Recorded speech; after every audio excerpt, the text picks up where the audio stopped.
Evelyn Hart watched the steam rise from her chipped blue mug and tried not to notice how Damon's wristwatch caught the light every time he moved his hand, as if it needed everyone in the room to know it cost more than her monthly pension, and maybe more than the whole kitchen table.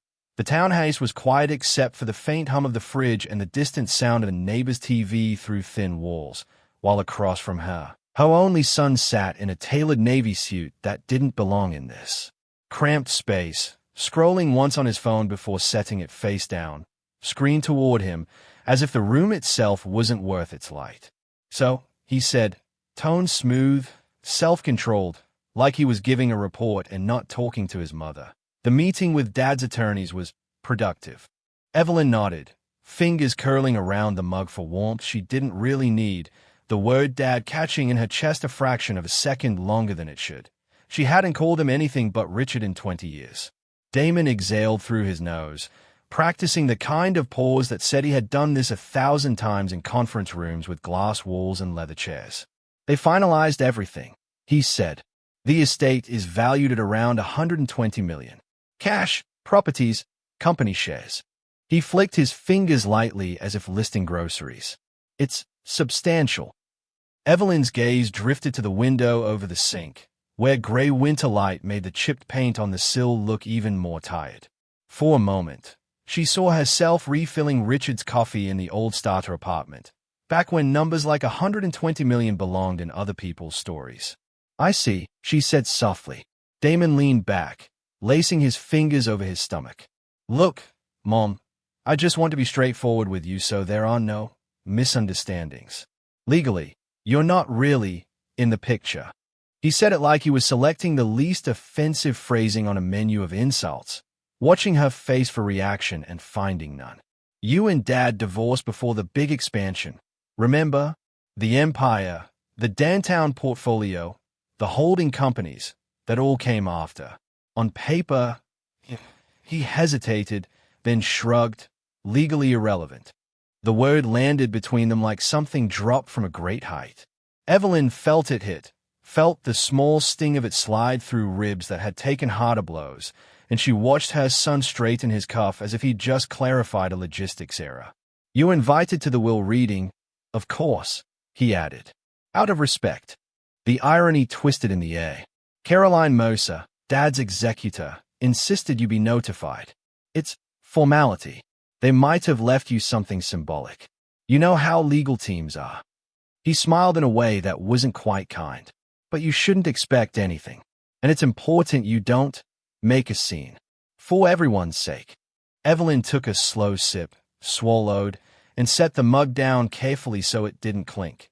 Somewhere inside, something tired and small wanted to argue, to remind him of years he'd chosen to forget, but the impulse passed like a wave that didn't reach shore.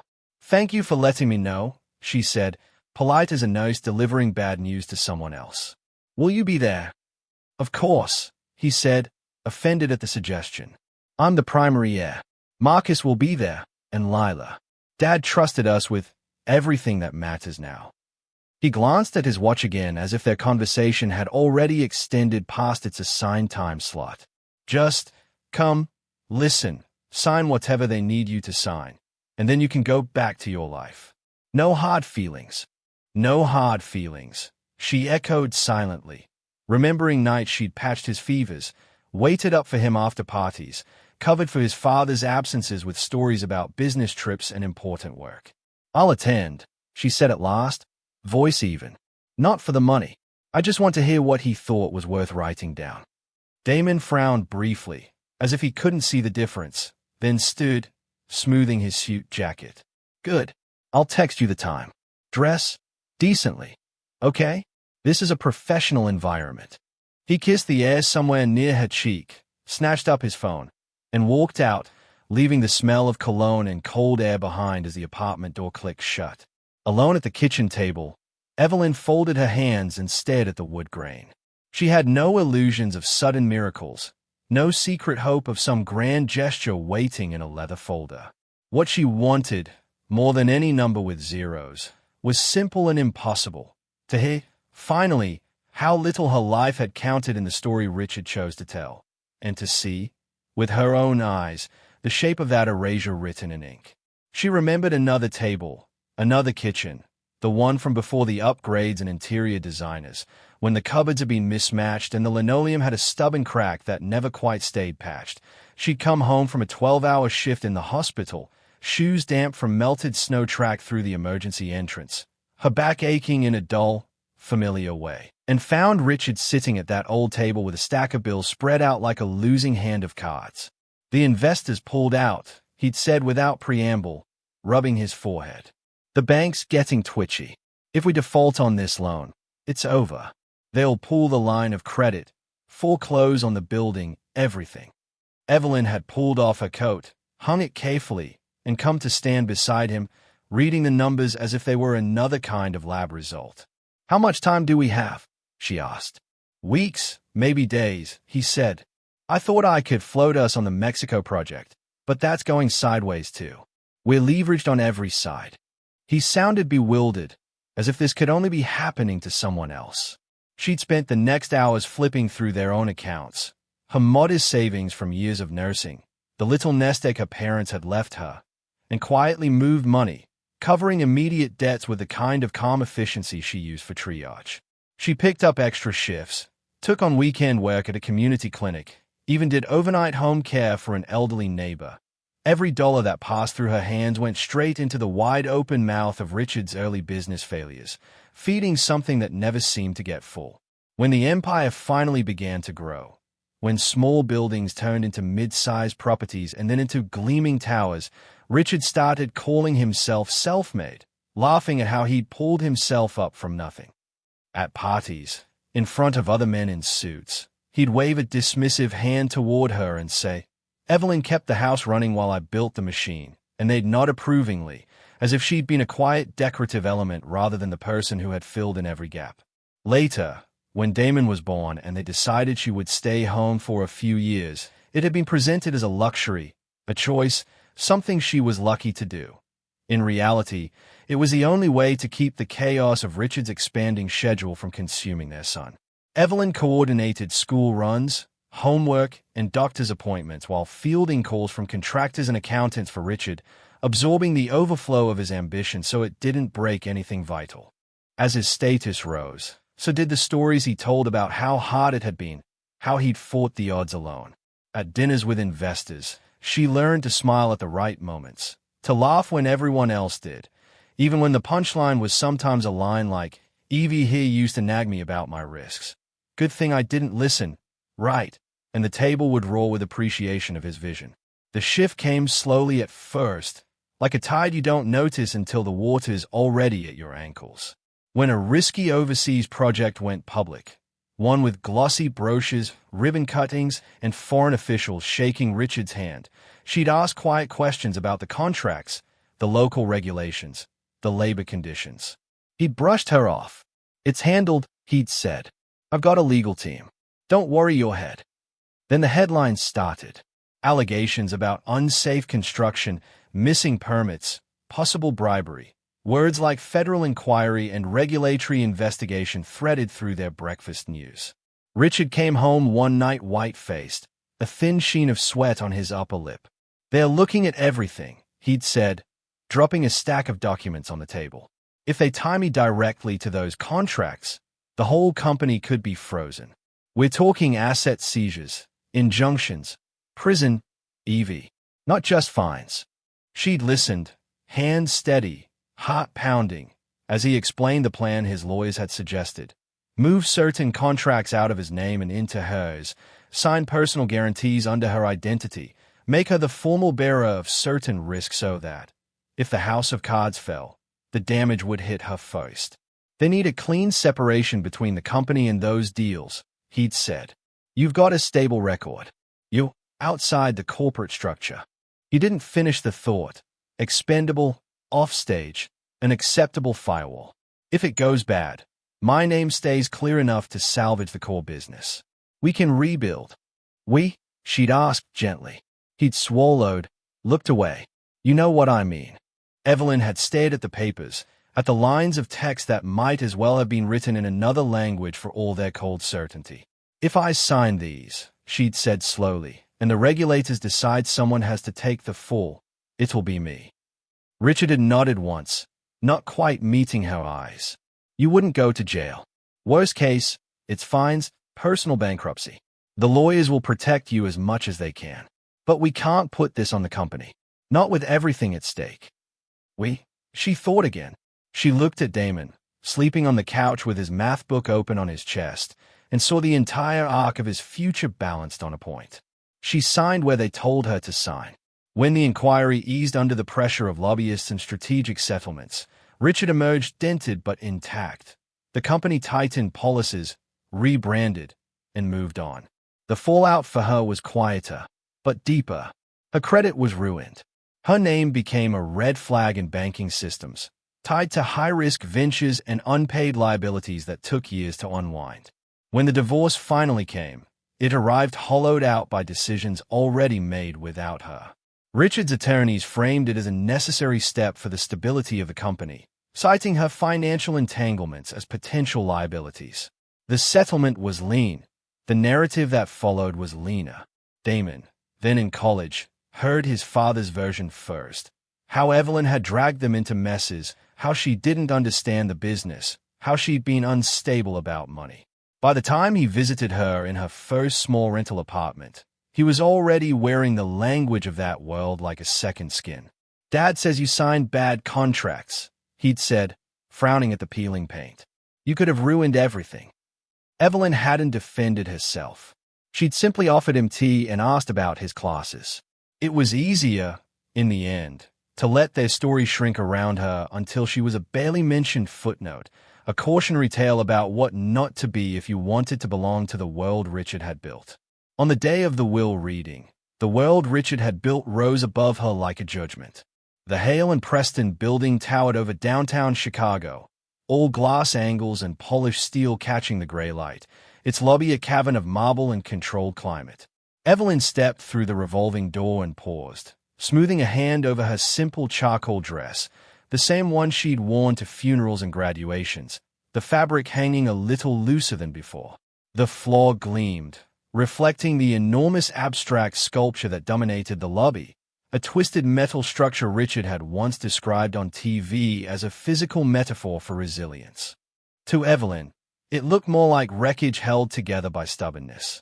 The receptionist glanced up, eyes skimming over her like a barcode. "Can I help you?" "I'm here for the reading of Richard Hale's will," Evelyn said, her voice soft but clear. "My name is Evelyn Hart." The receptionist's expression shifted barely a fraction, some internal checklist being ticked. "Yes, Ms. Hart. 23rd floor, conference room B. They are expecting you. Take the elevators to your right." "Thank you." The elevator ride felt longer than it was. She watched her reflection in the mirrored walls, the faint lines around her mouth, the silver threading her dark hair. At some point, she had started looking like the women she used to care for as a nurse. Steady, practical, used to loss. When the doors slid open, she stepped into a hallway lined with framed photos of Richard shaking hands with mayors, governors, charity directors, smiling beside buildings she remembered as plans on a cluttered kitchen table. She found the conference room by the sound of laughter. Damon was already inside, leaning back in a high-backed leather chair at the head of the long, glossy table, shirt collar open just enough to suggest casual confidence. Beside him sat Lila, all sleek hair and understated jewelry, her dress the kind of effortless expensive that comes from a life where nobody checks price tags. On Damon's other side was Marcus Reed, Richard's longtime financial advisor, a man whose hair had gone from black to silver while the portfolio he guarded grew from millions to tens of millions. "Mom," Damon said, standing halfway up from his chair without fully committing to the gesture. "You made it." "You invited me," she replied. It seemed polite to show up. Lila smiled, polite and distant. Damon waved a hand between them. "This is my fiancée, Lila. Lila, this is my mother. Technically."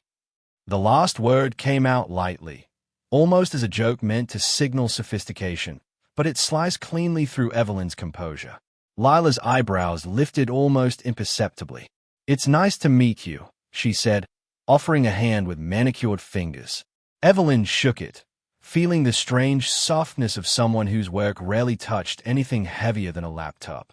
You 2. Evelyn answered. I've heard about your engagement. We were just going over some preliminary details with Marcus, Damon said, reclaiming his seat at the head of the table as if it were a throne he'd always been meant to occupy. Dad was very clear about continuity. He wanted the transition to be smooth for everyone. For everyone, Evelyn thought, taking a chair near the door rather than any of the empty ones closer to the center. Marcus gave her a small nod of acknowledgement, the sort of nod one might give to a minor shareholder at an annual meeting. Before any further conversation could begin, the door opened and Caroline Mercer entered.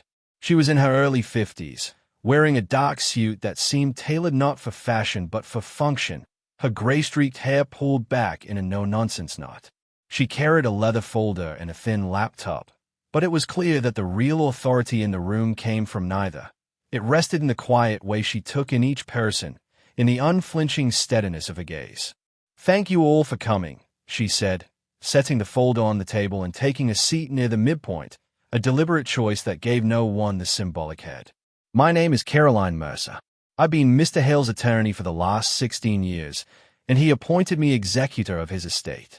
Today we will read his last will and testament, along with related documents." Damon shifted, adjusting his posture, his hand brushing Lila's. "We've already seen the broad strokes, Caroline," he said with the easy familiarity of someone used to being in the loop. "I assume this is mostly a formality." Caroline's eyes flicked to him, then to Evelyn, then back, the faintest of pauses marking the moment. "Formalities are where the law lives," she said evenly. "They matter. I will go through everything in order." Evelyn folded her hands in her lap, feeling out of place among the glass, chrome, and leather. The overhead lights cast a sharp sheen on the table, turning it into a mirror where versions of them all faced each other. The confident heir, the polished fiancé, the loyal advisor, the calm executor, and the ex-wife sitting by the door as if ready to be dismissed. The room seemed to hold its breath as Caroline opened the heavy leather folder, revealing a stack of documents clipped neatly together. "Let's begin," she said, and the atmosphere tightened, each person settling into their assumed role as she drew the first will from the stack. Caroline began with the older, primary will, dated 2 years prior. Her voice was clear and measured, the legal language rolling out like a script that had been rehearsed. She read Richard's opening declarations, the standard confirmations of identity and intent, then moved into the specific bequests. As expected, the bulk of the estate flowed toward Damon, controlling shares in the Hale Group, the downtown portfolio of properties, significant cash holdings, investment accounts. Smaller bequests went to various charities, an education foundation, a hospital wing, a shelter he'd once opened with cameras in tow, each named with precise figures and conditions. Long-serving employees were mentioned with careful gratitude and modest sums. "To my former spouse, Evelyn Hart," Caroline read at one point, "I leave a bequest of $50,000 in acknowledgement of prior support." The phrase prior support hung in the air like a bad joke. 50,000. Less than the cost of one of Damon's cars, Evelyn suspected, less than a single marble sculpture in the lobby downstairs. Damon's lips curled in a small, satisfied smile, his fingers tightening briefly around Lila's. Lila glanced sideways at him, the corner of her mouth lifting in a shared understanding that this was how things were supposed to go. A nod, a token, a polite salute sent backward to a life that no longer fit the narrative. Marcus's shoulders eased a fraction. The years he'd spent keeping this fortune steady seemingly validated in an orderly division. When Caroline finished reading the primary will, Damon exhaled as though the main act were done. "As I said," he murmured, not quite under his breath, "formalities." But Caroline did not close the folder. Instead, she turned a page, revealing an additional set of documents clipped behind the main will. "Mr. Hale attached a memorandum to this will," she said. "It is not dispositive on its own. It doesn't distribute assets, but he instructed that it be read into the record before any final accounting. It concerns an incident 15 years ago that he felt was material to the origin of his estate." The shift in the room was subtle but real. Damon's brows knit. Marcus sat straighter. Evelyn's fingers tightened briefly around each other in her lap. Caroline took a breath and began to read Richard's words. 15 years ago, she read, the Hale Group faced a crisis that, if mishandled, would have destroyed everything that followed. A series of contracts tied to an overseas development had exposed the company to significant regulatory and legal risk. Federal investigators, regulators, and foreign authorities were beginning to examine those contracts. Had they connected those contracts directly and solely to my name and my company, the resulting sanctions, penalties, and reputational damage would likely have resulted in the collapse of the Hale Group. As Caroline continued, the narrative inside the memorandum unfolded in cool, precise detail. Richard described meetings with regulators, whispered warnings from insiders, memos from his legal team predicting catastrophic outcomes. He outlined how the contracts had been structured, how lines of accountability had been drawn, not in moral terms, but in legal ones. Then came the part that made Damon's posture stiffen and Lila's fingers still on her lap. On the advice of counsel, Caroline read, I asked my then-wife, Evelyn Hart, to assume formal responsibility for certain high-risk contracts and liabilities. She did so by signing personal guarantees and allowing her name to be listed as the primary accountable party in documents filed with regulators and banking institutions. This was done so that the Hale Group, as a corporate entity, could be shielded from direct impact should the investigation result in enforcement actions. Evelyn saw the memory unspool in her mind like film, the stale air of the lawyer's office, the legal jargon ricocheting around her, the pen heavy in her hand. By doing this, the memorandum continued, Evelyn placed her personal credit, financial security, and future reputation at risk to protect the company and, by extension, the family's wealth. Had the worst occurred, she would have borne the brunt of the fallout. Instead, the breathing room her sacrifice provided allowed the company to negotiate, settle, restructure, and ultimately survive. Caroline's voice remained even, but her eyes flicked to Evelyn, acknowledging the weight of what she was reading. Following these actions, she read on, Evelyn's personal financial standing suffered for years. Her credit was badly damaged, and she was pursued for liabilities tied to the contract she had assumed. During this time, I permitted, and at times encouraged, a narrative in which she was portrayed as financially irresponsible and as an obstacle to the company's growth. This narrative was not accurate. Marcus shifted in his chair, his gaze dropping to his briefcase, as if some part of him recognized the contours of events he had been paid never to describe in this way. Damon's jaw clenched, a fine muscle jumping near his eye. Lila's eyes moved between faces, trying to gauge which truth would win. The memorandum ended with one simple, damning acknowledgement.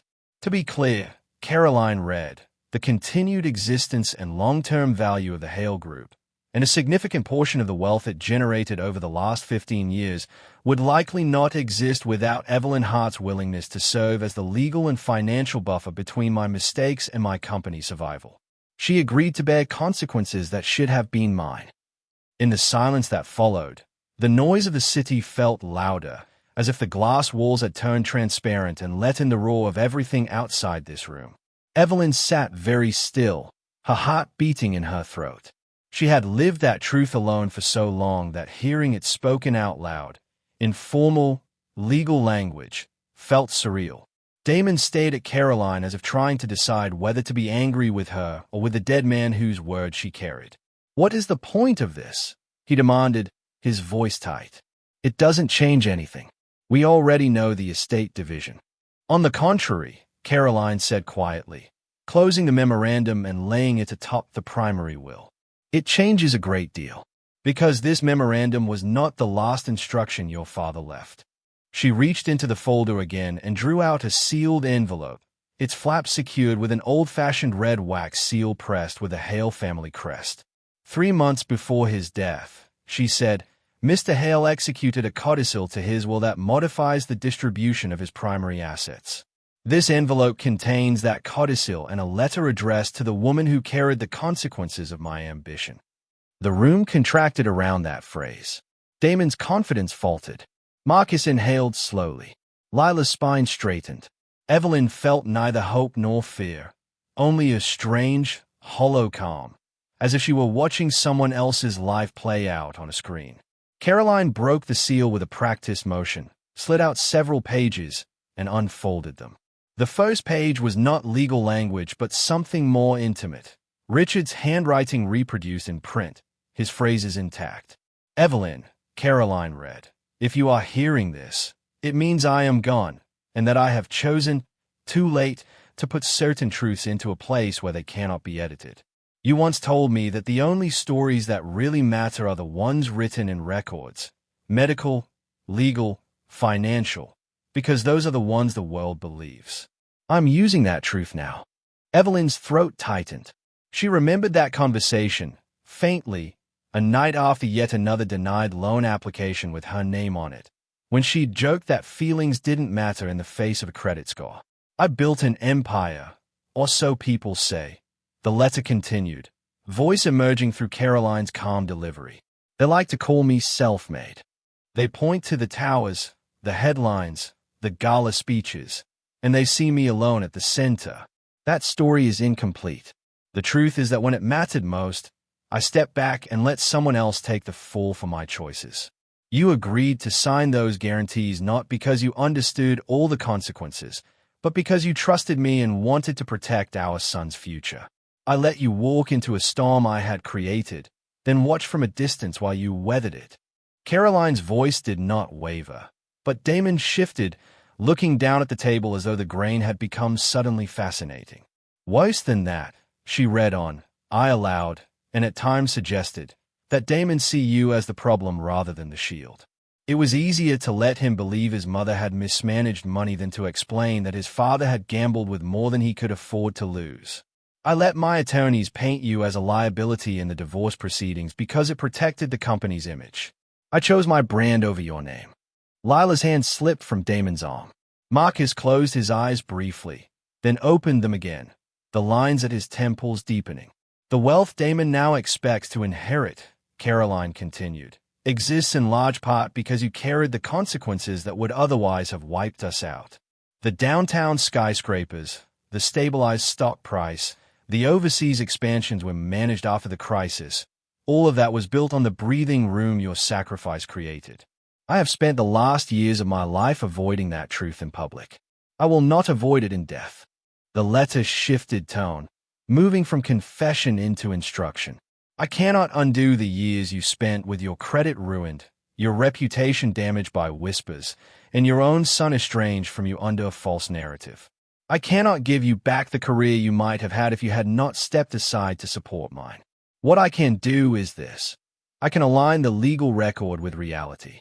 Caroline reached the final page of the letter and glanced around the table before proceeding.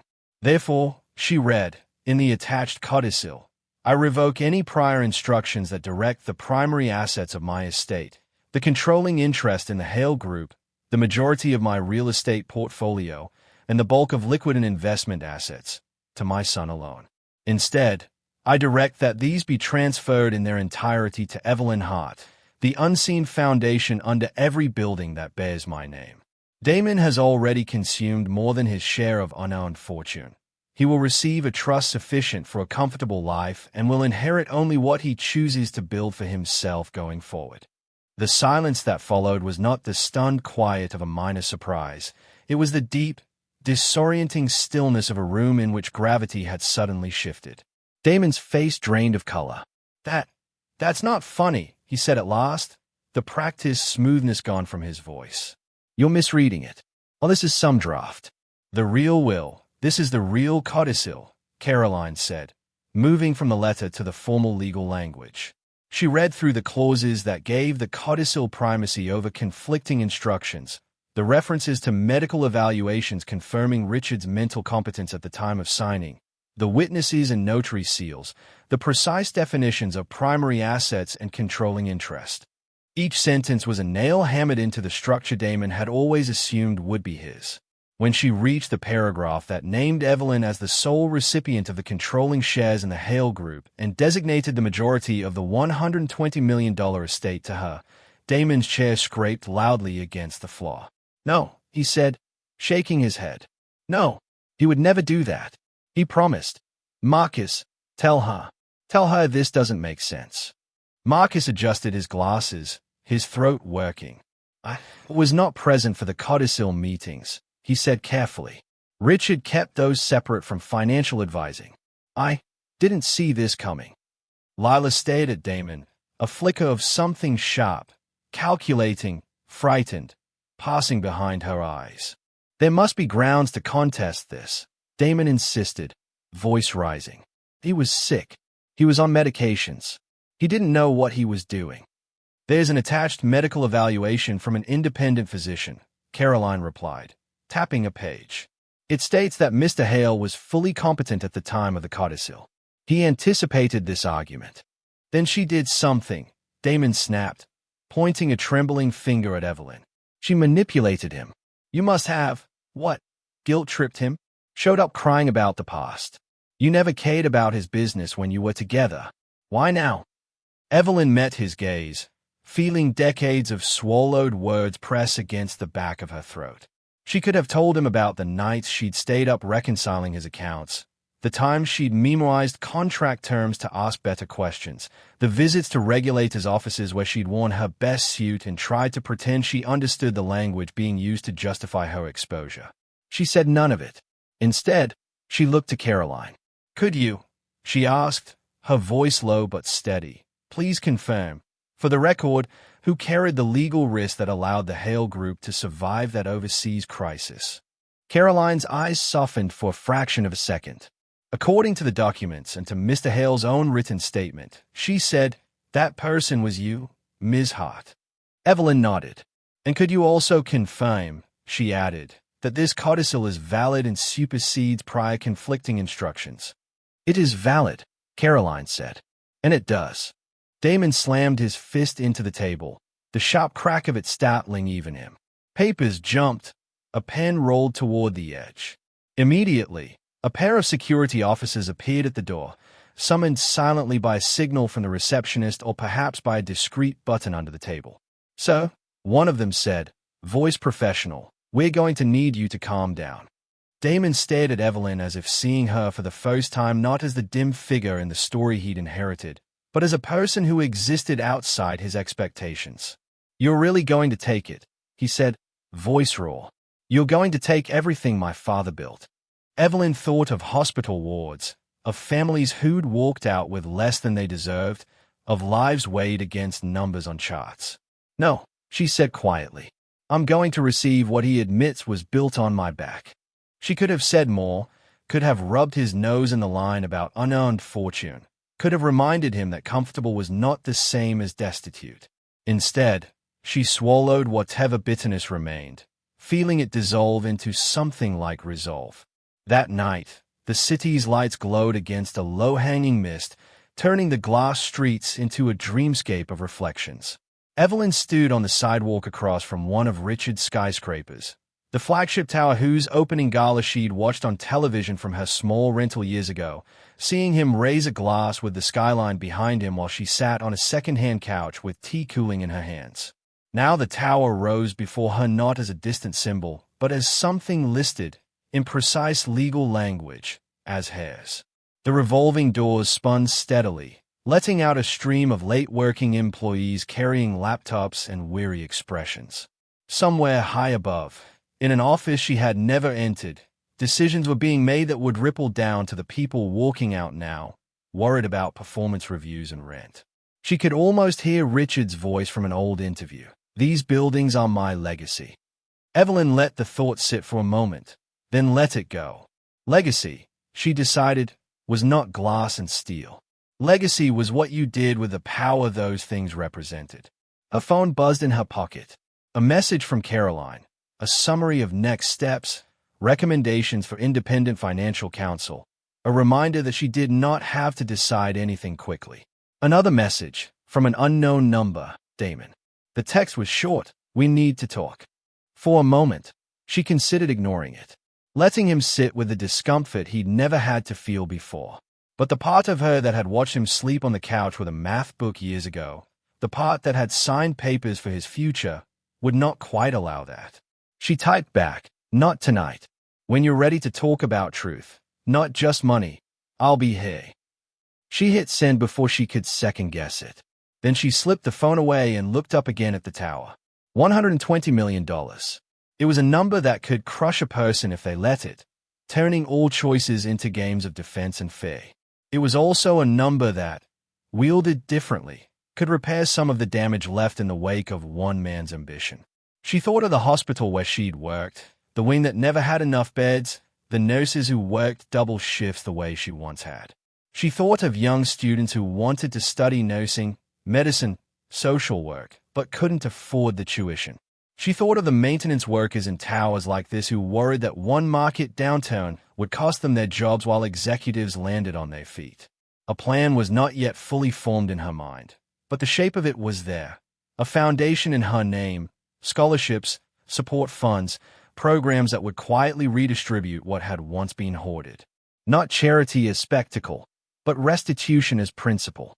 She smiled faintly, a small, private smile no camera would ever capture.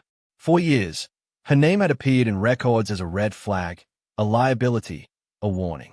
Now it appeared in a different set of records, as majority shareholder, as controlling interest, as owner. But the record that mattered most to her wasn't the list of assets. It was the paragraph that described, in unambiguous terms, what she had done all those years ago and how the empire had really survived. That truth, inked into legal documents, could not be spun away by press releases or cocktail party anecdotes.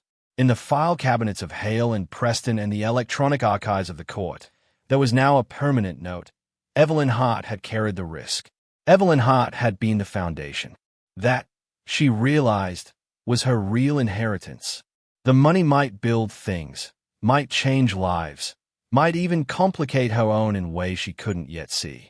But the weight that lifted from her shoulders as she stood there, watching her breath fog in the cold air, came not from the balance sheets shifting in her favor. It came from knowing that the story written under Richard's name had finally, irrevocably been corrected. Somewhere, Damon would have to decide who he was without the certainty of unlimited wealth to define him. He might rage, he might distance himself further, or he might, someday, come to her not as a representative of his father's world, but as a man ready to see his mother clearly. That choice was his. Her choice, from this night onward, was to treat the fortune not as a prize wrestled from the dead, but as restitution for the years when she had watched her life shrink so his could expand. As she turned to walk home, the city air sharp in her lungs, Evelyn felt something unfamiliar but welcome settle into her bones. Not revenge, not triumph, but a quiet, solid sense of being exactly as visible in the world as she had always deserved to be.